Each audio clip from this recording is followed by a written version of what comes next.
My wife and I met back in college, and we hit it off right away. We were like two peas in a pod, always up for an adventure. After graduation, we tied the knot and started building our dream life together. We even had a little bundle of joy and worked hard to be able to give her the best things in life.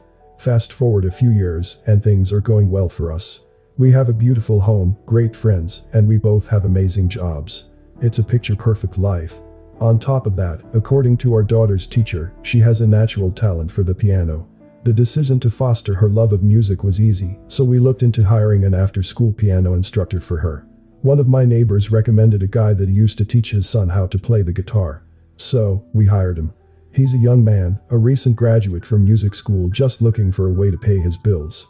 I actually kind of liked him, he seemed like a nice guy. My wife only worked part-time, so she was home during the lessons. A lot of the time, he came by every Monday and Wednesday to teach her. By the time I got in, he was usually wrapping things up and getting ready to leave. After a few weeks of him working for us, I started noticing some changes in my wife. She became distant, her smile seemed forced, and something just felt off. At first, I figured it was work stress messing with my head, but when it continued, I started to worry. The first real clue about something going on came when I saw her get a text message from the piano instructor. She quickly picked her phone up, tilted it away from me while she read it, and walked out of the room. That didn't seem like a good sign at all.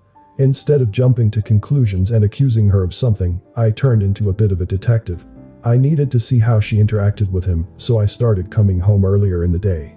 I started picking up on some shady vibes, long conversations that seemed a little too cozy, and a lot of glances at each other.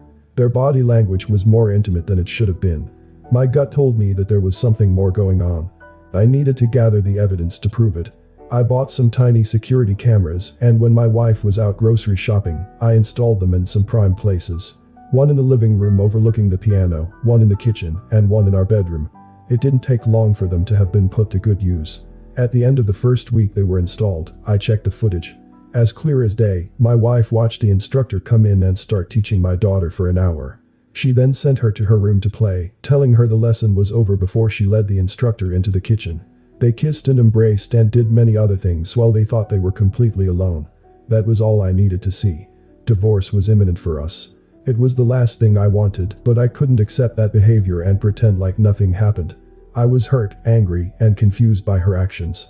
Maybe I shouldn't have done the next part, but I needed to get some kind of revenge on her. We had a dinner planned with some of our friends and neighbors. It was going to be a big thing. All of the kids would be next door with a sitter, and we adults were going to have a few drinks and unwind. I thought it was the perfect time to share what I'd found out about my wife. Before the night of the dinner, I made sure to invite our piano instructor. He tried to decline, but I insisted he come. He eventually accepted the invite when he thought he might get a few new clients. During the dinner, while the spirits were high, I stood up and made a toast. I turned to my wife and told her how glad I was to have found out who she really was. I said that being married to her for 20-something more years would have been torture. She looked hurt and confused. Then I explained that I didn't want to be married to a cheater. The room was silent, and she looked at me as if she had no idea what I was talking about. So, I elaborated and told everyone about the affair she had with the piano instructor. I pulled the video up on my phone and held it out for everyone to see. Everyone in the room was shocked and stared at me as if I had two heads. It didn't take long for people to take their leave, and my wife and I were left alone in her house. She asked me how I knew, and I explained it all. She told me that it had just happened, and she never meant for it to go as far as it did, then begged me for a second chance. I just told her that I meant what I said and informed her to keep an eye out for divorce papers. The neighbor who recommended the instructor to me called me a few days later and apologized. He'd apparently felt partially responsible for what happened. He told me that he fired him and called a few other people he referred to him, explaining the story. He expected that he would lose those jobs too. In an effort to keep things calm and normal for our kid, I'm letting my wife keep the house, though she still has hundreds of thousands of dollars in payments left to make on her own without any spousal support. We have come to an agreement for custody, and we're going to try to be as cordial as possible for our daughter's sake. My conclusion to this story and advice to the author. I'm sorry to hear about the difficult situation you're going through.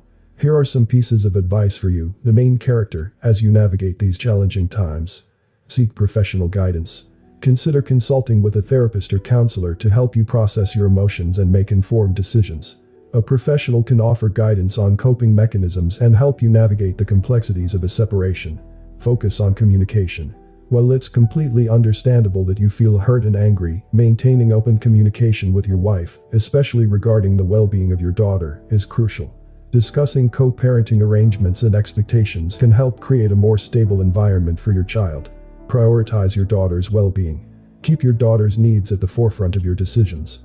Children can be deeply affected by their parent separation, so it's essential to provide emotional support and stability during this transition. Consider mediation. Instead of resorting to a lengthy and potentially contentious legal battle, explore the option of mediation. A neutral third party can assist both of you in reaching agreements on various aspects of the separation, promoting a more amicable resolution. Guard against revenge actions. While it's natural to feel hurt and betrayed, taking revenge actions may exacerbate the situation. Focus on constructive solutions and avoid further escalating conflicts, especially when it comes to involving others in personal matters. Take care of yourself. Emotional well-being is crucial during difficult times. Make sure to prioritize self-care, whether it's through exercise, spending time with supportive friends and family, or engaging in activities that bring you joy. Legal consultation. Seek legal advice to understand your rights and responsibilities. A family law attorney can guide you through the divorce process, ensuring that your interests and the well-being of your daughter are protected. Be open to counseling. While it may seem challenging now, consider individual or couples counseling as a way to gain insights into the issues that led to the infidelity. It may not necessarily reconcile the relationship, but it can provide clarity and closure. Establish boundaries. Clearly define boundaries with your soon-to-be ex-wife to minimize future conflicts. This includes communication protocols, co-parenting responsibilities, and financial arrangements. Learn and grow. Use this experience as an opportunity for personal growth. Reflect on the relationship, learn from the challenges, and focus on becoming the best version of yourself for your own well-being and for the sake of your daughter. Remember, seeking professional help, maintaining open communication, and prioritizing your daughter's well-being can contribute to a more positive and constructive path forward.